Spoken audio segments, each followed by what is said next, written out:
फागुन का महीना चलत बा।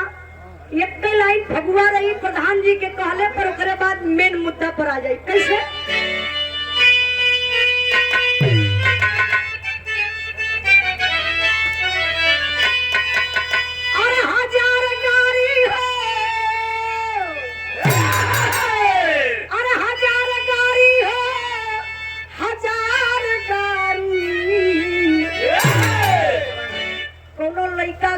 ससुरारी में प्रधान जी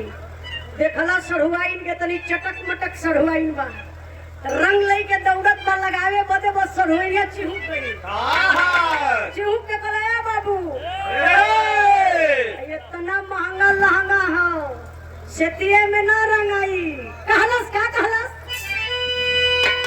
और हजार गाड़ी हो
पर्दे में इंद्राज भाई कोई जाने ना काम हो जा देखा ही सोशल मीडिया वाले भाई लोग हम इंद्राज भाई सम्मान तोरे हाथे में बा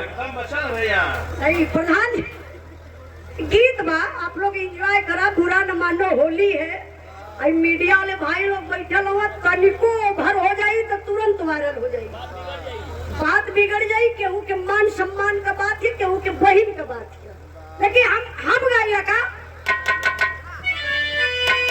सुधर होली हो अरे सुधर होली हो सुधर होली शाम खेले बीरज में सुधर होली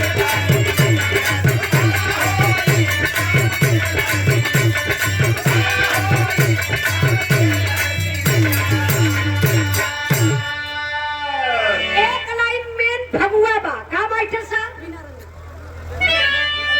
से बदल गया जा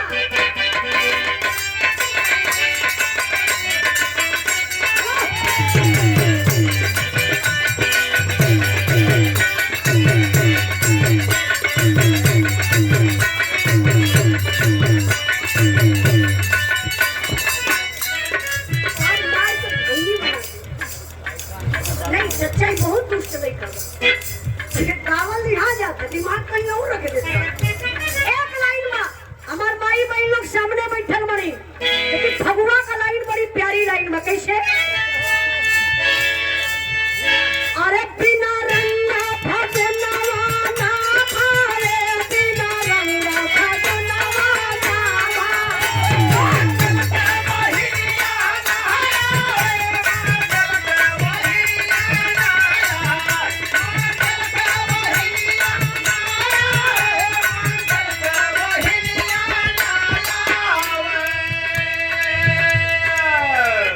बिना